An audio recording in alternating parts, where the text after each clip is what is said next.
Right, Austin Maxi video part 2. The famous or potentially infamous Mars Bar Maxi. Hopefully you've seen my first video of the state of the car when I first got it. Now I've spent all day cleaning it up to a semi-respectable state, bearing in mind I'm at a lock-up with no power and no water, so it's been a lot of hard graft, but I think you'll agree it's not come up too badly really, has it? There's even a little bit of a shine on it, dare I say. Obviously when I do eventually get it home, a good decent jet wash and a rotary polisher will work wonders. Hopefully you can hear me over the wind noise, or maybe you don't want to hear me and just look at the beautiful car. But here she is.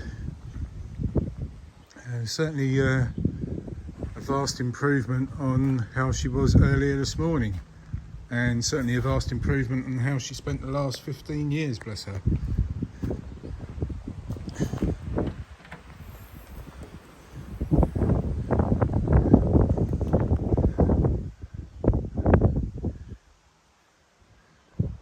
I love the cable changer interiors. As I scrubbed up reasonably well. Note the bucket holding the shelf up. Typical Maxi trait, the shelf has collapsed. They all do that, sir. In fact, yeah, they all do that. I don't think I've had a Maxi with a decent rear shelf.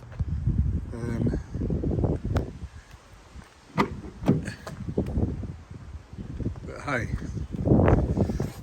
it's a minor glitch when you consider that the car is 55-ish years old and has been sat neglected for 15 years. It's all come up pretty nicely. I'm very, very pleased with it. The cable changer interior is gorgeous. Gorgeous. Look at that. Stunning. I do love a cable changer interior. And she has cleaned up quite well. I'm very, very pleased. And very, very knackered as well. So no signs of a mice infestation now, which is good.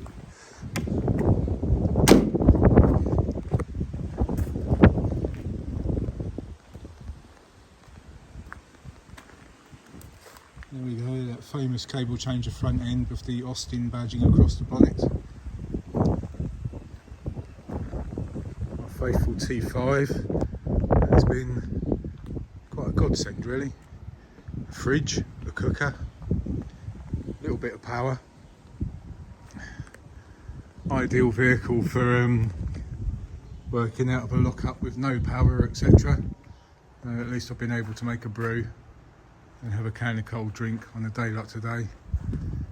It's much appreciated. So yeah, hope you like her. Bit more of the sexy interior.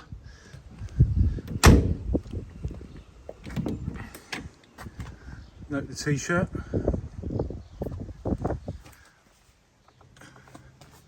Lovely British Leyland roundel on the seat belt. Gratuitous knob shot, you know, like a knob shot. Let's try and open this with one hand. Ooh, no. Ah, there you go. Glove box. Padded dash top. It's in perfect condition. It's actually far better than my Maxine's dash top, which has got a couple of splits in it from when the windscreen sadly broke a few years ago. But yeah, no, this one is very, very good.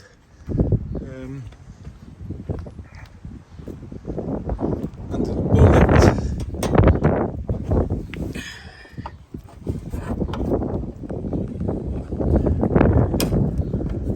little bit of a clear up, nothing major. It's not fantastic, but it's relatively solid. I'm pleased that this splash shield appears, or it is, one of the actual white stroke clear ones from the early cars, and it's not been replaced by a later black one, because these are very, very, very rare and they're very peculiar to the earlier cars. My Maxine actually has one, because that is a very early rod changer built from a cable change shell. And yes, it's good to see that this has one. Talking of cable change shells, you'll notice no seam in the A pillar. Later cars have a seam around about here, but on the cable changers it's lead loaded and filled and smooth. And actually Maxine, my 1970 rod change Maxi, is built from a cable change shell, because that hasn't got the seam either.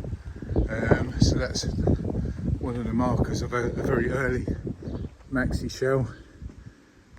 So yes, there you go. Hope you like it. I know I do. And stay tuned for more updates.